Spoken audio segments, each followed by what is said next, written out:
temos a alegria de conversar hoje com o ministro Sidney Bennett, magistrado conhecido internacionalmente, uma pessoa de quem vocês vão gostar muito, se é que já o não conhecem, de toda a sua magnífica carreira na magistratura. Muito obrigado, ministro, pela presença. Muito obrigado. Eu que agradeço estar aqui para uma pequena exposição, algumas respostas a um entrevistador tão ilustre quanto o nosso presidente Nalini, meu queridíssimo amigo de tanto tempo e tantas lutas na magistratura. E é uma honra muito grande falar para os registradores. Então, Sidney, seria muito interessante que os jovens aos quais nós dedicamos essa jornada de contato com pessoas ilustres, com personalidades. O ministro Sidney Bennett é uma celebridade no sistema justiça. Que eles soubessem como é que foi a sua carreira, como é que você se inclinou pela justiça, contar brevemente para que eles se entusiasmem, ficar cada vez veio melhor. Desde cedo, começou muito cedo o interesse pelas coisas da justiça, talvez ligado à formação familiar. Minha mãe gostava muito de literatura e isso foi trazendo esse desejo de seguir a carreira mais de humanas. E das humanas não existe nada tão humano quanto a justiça, de forma que eu fiquei no sistema de justiça. Venho da escola pública, fiz o ginásio do Estado, que é o Instituto Dr. Nel Mota de Ribeirão Preto. Antes disso, o grupo escolar também público de Ribeirão Preto, Guimarães Júnior. Depois, Faculdade de Direito da Universidade de São Paulo. E ali, naturalmente, acabei fazendo concurso e entrando na magistratura, onde passei 42 anos e meio. Maravilha. Ministro Sidney Bennett terminou a carreira dele precocemente no Superior Tribunal de Justiça. Mas aqui em São Paulo, ele sempre foi pioneiro, sempre foi um inovador. Todos os juízes, pelo menos os da minha época, gostavam muito daquele roteiro de formulários, porque ninguém ensina você a ser juiz. Você começa no dia seguinte, hoje é a escola, não é, Sidney? Mas no nosso tempo, nós começávamos, éramos nomeados no dia seguinte e entrava numa comarca quase sempre vaga. Como é que foi essa sua ideia de ajudar os novatos? A ideia inicial foi de ajudar um novato que era mim mesmo. Eu passava a copiar do Diário Oficial, que naquele tempo era impresso, nós recortávamos o Diário Oficial, despachos e sentenças, sobretudo dispositivos de sentença de assuntos mais complicados, de tal maneira que fui fazendo um volume para meu uso pessoal, que eu pudesse utilizar, tendo certeza de que estava fazendo a melhor das manifestações nos pronunciamentos judiciais. E um dia alguém descobriu que eu tinha isso para mim, que foi o autor da façanha de descobrir, foi o desembargador Marcelo Martins Mota, quando auxiliava a presidência do Tribunal de Justiça. E ele me telefonou dizendo o seguinte: consta que você tem um burrinho aí. Por que burrinho? Não, porque é o pai dos burros, a pessoa que não souber ainda alguma coisa, ela vai dar uma olhada, né? Falei, então eu sou o primeiro deles, que eu sempre vou dar uma olhada nisso daqui. Então pediu para autorização para imprimir para o tribunal. E foi institucionalizado. Foi institucionalizado, aí para frente passou a ser impresso. O ministro Sidney também é um grande conhecedor dos sistemas judiciários do mundo inteiro, principalmente da Alemanha, né? Sidney, seria interessante que o pessoal tivesse ideia o que há de mais diferente, de mais distinto entre os nossos sistemas. O que o ministro acha que nós poderíamos assimilar de lá? Nessa parte internacional, há algumas coisas interessantes. Em primeiro lugar, o sistema judiciário brasileiro é muito bom e é respeitado no mundo todo. Sobretudo o sistema propriamente de julgamentos, juízes, promotores, funcionários, sistema cartorário, isso é respeitado realmente no mundo todo. Quem fala denegrindo, quem fala mal, na verdade não conhece. Aqui se aplica aquela regra que quem sabe não fala e quem fala não sabe. aquilo que se passa. Tanto que eu fui eleito presidente da União Internacional de Magistrados, apresentado a minha candidatura pela Alemanha, não foi apresentada pelo Brasil. E uma vez me perguntaram na Argentina, a imprensa argentina me perguntou o que pensam os colegas magistrados internacionais a respeito da magistratura latino-americana. Eu falei, o que pensam está representado na minha pessoa quanto à magistratura brasileira, porque jamais teriam eleito um juiz brasileiro se tivesse alguma mancha na magistratura brasileira. Quanto às diferenças são muitas em muitos sentidos, mas não só com relação ao Brasil.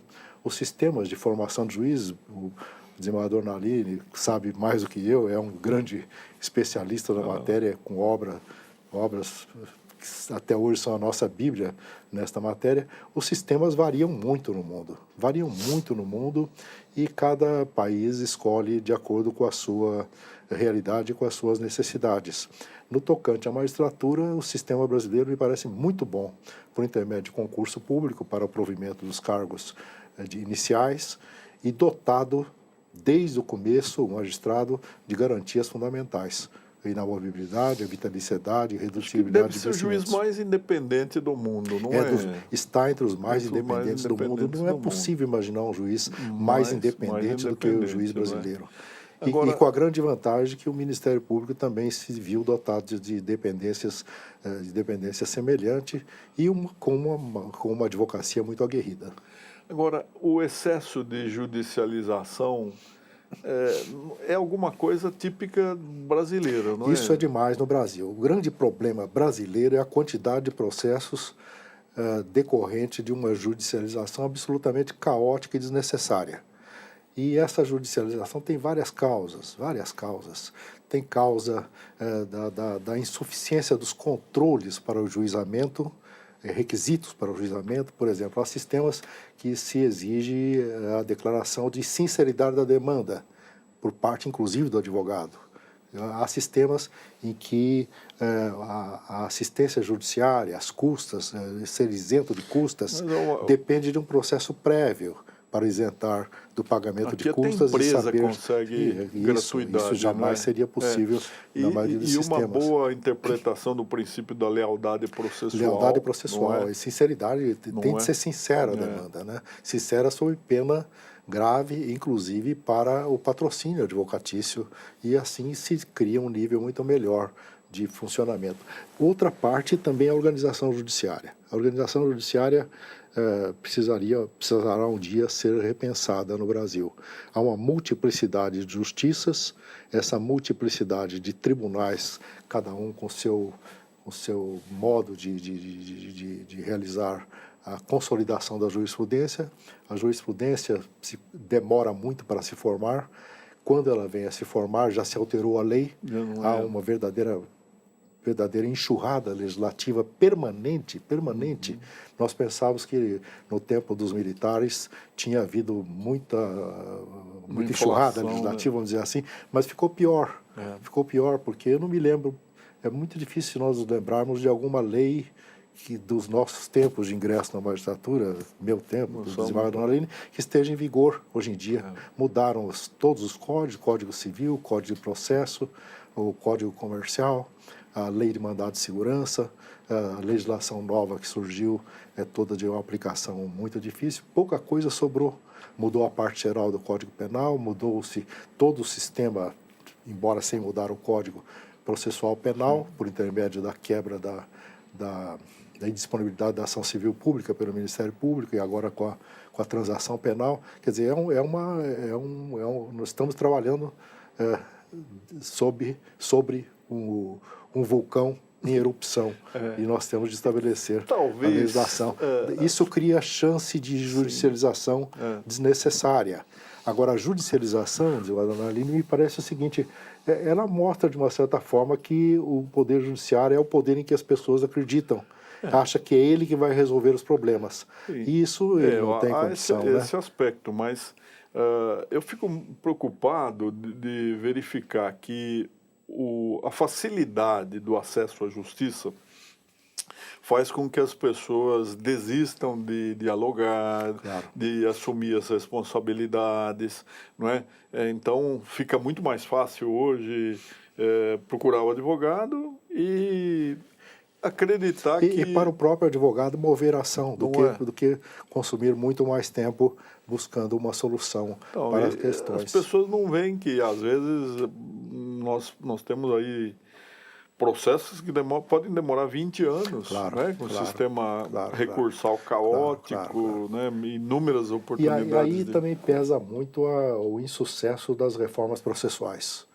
As reformas processuais, nutridas das melhores intenções, acabam incidindo naquele pecado grave que é o efeito perverso das boas das boas intenções. intenções. As Né? boas intenções acabam produzindo efeitos Agora, perversos. parece-me também que a nossa Constituição, que surgiu num momento em que o Brasil queria democracia, queria voltar ao Estado de Direito, ela contemplou todas as aspirações e ela se tornou uma carta dirigente, embora o Canutilho tenha renegado esse rótulo, e principiológica. Então, aparentemente, o compromisso dos setores ali defendendo seus próprios interesses fez com que a redação fosse um pouco fluida, e isso abre espaço para a República da Hermenêutica, não é? Claro, é claro.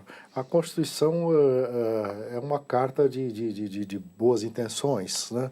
Um jurista, um juiz, um magistrado francês que nós conhecemos, que é o Garrapon, Antoine Garrapon, tem um livro que chama O Guardião das Promessas, Gardien des Promesses.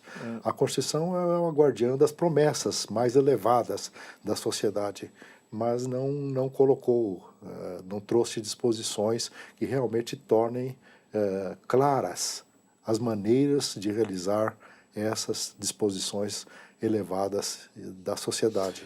Qual seria uma medida assim prioritária? É difícil saber qual delas, porque ficou tão esparsa essa questão, mas algumas eu poderia lembrar, e provavelmente esquecendo outras. A começar com os tribunais superiores. Os tribunais superiores, quando julgam, devem dar a palavra final para o julgamento, seja qual for a composição dos tribunais superiores. Então, nesse sentido, nós temos um exemplo atualmente da divisão do Supremo Tribunal Federal em duas turmas. Isso é um fenômeno inusitado, duas turmas com a mesma competência e trabalhando de forma diferente, chegando a conclusões diferentes.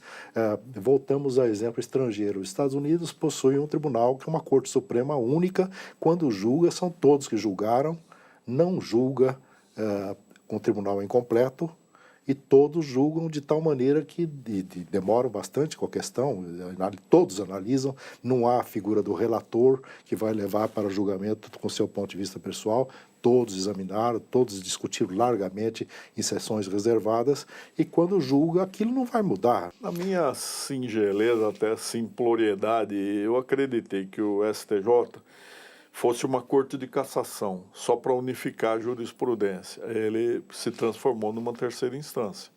E o Supremo, que deveria ser corte constitucional, sem dúvida, ele se transformou não só na quarta instância, mas na segunda dos juizados especiais. Aquilo que nem o tribunal local julga, vai diretamente para o Supremo, e eles não abrem mão. Não, eles passam. Houve decisões jogando esta competência para o Superior Tribunal de Justiça, né? Mas não resolveu o problema. Não resolveu o problema porque depois de ir para o Superior Tribunal de Justiça, cabe, se for matéria constitucional, alguma reclamação Brasil, para o Supremo Tribunal Federal. Nós já somos o terceiro país que mais encarcera.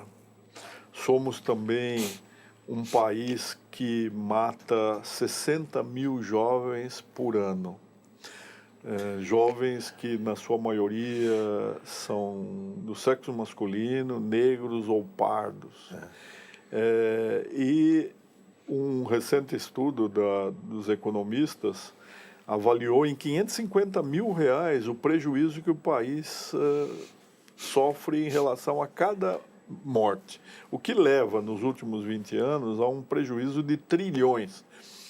aparentemente, ninguém está prestando atenção nisso e é alguma coisa que nós precisamos pensar, não é? Muito preocupante, muito preocupante. Aqui nós estamos falando da noção de impunidade. A noção de impunidade acabou realmente crescendo bastante e realmente a punição dos casos que devem ser punidos se tornou muito mais dificultosa, de tal maneira que o descrédito da ordem jurídica, nessa parte criminal de que estamos falando, acabou colaborando com um fator alimentador da criminalidade muito maior. É preciso descobrir um sistema por intermédio do qual realmente se puna muito fortemente aqueles que atentam de forma violenta contra a ordem jurídica ou de forma nociva, muito nociva, inclusive na parte de corrupção, na parte dos crimes econômicos, contra a ordem jurídica, para que se tire esse incentivo do cometimento de delitos com a crença da impunidade. Em direito penal, há a distinção entre prevenção geral e prevenção específica. Prevenção específica é punir aquele delinquente que delinquiu. E a prevenção geral é dar a noção de que o delinquente que delinquiu realmente foi punido. No Brasil está prodigalizando a noção de que a prevenção geral não existe mais. E o que é pior, esses números carcerários são números assombrosos, mas se algo não for feito, vão aumentar. Sim. Porque é a figura da bola de neve. Sim. É a figura da bola de neve. Agora, de uma certa maneira, uma mudança do sistema persecutório penal terá de ser feita para que se separe uma coisa da outra e para que se puna exemplarmente aqueles que merecem ser punidos até com prisões mais duras, mais rigorosas, e para que não sejam levados à prisão aqueles que não necessitam dessa providência tão rigorosa. O crime não é uma fatalidade. Nós não temos que pensar que a sociedade humana seja criminógena, seja perigosa, seja beligerante. E, nesse ponto, as delegações extrajudiciais, que nada mais judicial do que o setor extrajudicial, nasceu vinculado. Eu estava pensando, é a parceria público-privada que deu certo. Que deu certo. Que deu certo. E está dando certo há séculos. Tire o sistema registrário da formação do Brasil, ou mesmo da formação histórica do Brasil, abrangendo o período colonial, tire o sistema registrário, com todas as transformações que ele sofreu, para ver o que seria o país. Não teria essa formação. E esse sistema registrário conseguiu manter um território imenso. Sim. Um território íntegro, imenso. Né? Um território imenso. Íntegro, sem conflitos cruentes, sem ameaças de secessão, e teríamos, né, pelos regionalismos, pelas diferenças, mas ele se tornou realmente um guardião da ordem jurídica. E a imagem do sistema registrário, do sistema da fé pública extrajudicial, para usar o termo técnico, é extremamente importante. Basta pensar quem de nós imaginaria um descrédito de escrivães de cartório, de escreventes de cartório. Eles eram imagem pública realmente da justiça. Sim. E outra coisa, as pessoas muitas vezes passam a vida toda sem ter de ir a nenhum departamento de justiça, mas aos cartórios têm de ir. Eu falo sempre, ministro, que há distritos, há vilarejos, há povoados que não tem delegado de polícia, não tem um destacamento da polícia militar, muito menos juiz, prefeito, mas tem o registrador civil das pessoas naturais, né? Que às vezes é a única presença do Estado.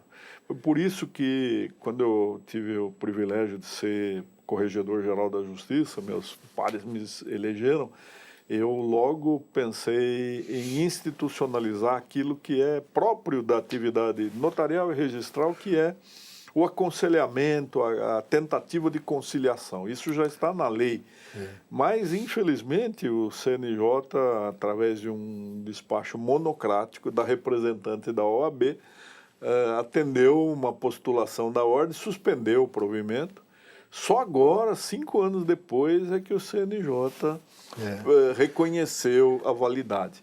E eu acho que o caminho tem que ser não só conciliação, mediação, arbitragem, que já existia, mas todas aquelas modalidades de composição consensual de conflitos, que melhor do que o juiz, que tem que ser reservado para grandes questões, para questões complexas, o pessoal do extrajudicial pode realizar, para tentar pacificar, claro. não é? Eu estou totalmente de acordo. E o fato de, em determinado momento, a ideia não ter prosperado, ou ter encontrado obstáculo, provavelmente foi por incompreensão. Foi por incompreensão porque é difícil alterar as coisas que já estão estabelecidas. Os tombistas diziam ignote, nula, cupido, né? Daquilo que se ignora não se tem nenhum desejo, há uma recusa. E de maneira que eu fico satisfeito de saber que está retornando. A Justiça de Paz brasileira foi confiada a serventias extrajudiciais há muito tempo e funcionou muito bem. Toda a parte de jurisdição voluntária, praticamente toda a parte, talvez com poucas exceções, nada impede que seja confiada ao foro extrajudicial. Eu brincava com a nossa querida amiga e saudosa Ada Grenover, né? Amiga de nós ambos, né? Mas eu convivi bastante com ela nos últimos anos, porque ela frequentava a academia, e eu brincava com ela, falava, os processualistas, na dificuldade de definir o que é jurisdição voluntária e o que é contenciosa, nos privam de passar uma série de atribuições para o setor extrajudicial, que eu sempre defendi isso, até porque, comentava com Vossa Excelência, é uma estratégia inteligente do Constituinte, entrega uma atividade estatal, não coloca um tostão na atividade e ainda leva uma parcela considerável. Né? A jurisdição voluntária, ela nasceu para não ser judicial. Para judicial é para situações uma administração de contencioso. Pacífica, tranquila da justiça. A maior parte, tanto que está voltando, né? A questão da dissolução da sociedade conjugal voltou para essa judicial. Os inventários, regulamentos, as sucessões, toda a sucessão voltou. E eu tenho experiência pessoal muito boa com o foro extrajudicial, além do mais, do ponto de vista pessoal. Eu tenho, às vezes, de reconhecer firma, tenho de passar a escritura, e eu não me identifico, eu vou ao cartório e me apresento lá. Alguns até me reconhecem, mas, de modo geral, não. Minha mulher vai, e geralmente muito bem atendida. Eu não tenho notícia de que tenha tido problema. São Paulo é um modelo, assim, é um estado que faz os concursos religiosamente a cada 6 meses, concursos sérios, árduos, às vezes até mais severos do que os da magistratura mesmo. Esse é um ponto importante também. Nós falamos de Alemanha. A Alemanha tem um sistema educacional que as pessoas fazem a faculdade e vão juntando créditos, fazem algumas provas, mas não é a prova final. No final faz uma prova, que é o primeiro exame, Erster Examen. Faz o primeiro exame, que é feito na universidade. No segundo exame, já é feito no sistema judicial, pelos tribunais, junto com algumas participações. E é o segundo exame. Isso, a percentual, não sei quanto está agora, mas numa época chegava a quase 30% de pessoas que estavam formadas e que não conseguiam chegar às profissões qualificadas pelo segundo exame. E quais as profissões qualificadas pelo segundo exame? Juiz, promotor, advogado e notário. Notário. É uma instituição... Daí vem a força notarial alemã. Tenho vários amigos que se tornaram notários e não pensam em ter outro tipo de atividade, não. E são muito respeitados e se mantêm de uma certa... em toda equidistância, toda equivalência, melhor dizendo, com os juízes, promotores e advogados. Mas olha, nós conversamos com o ministro Sidney Bennett, foi uma conversa extremamente elucidativa.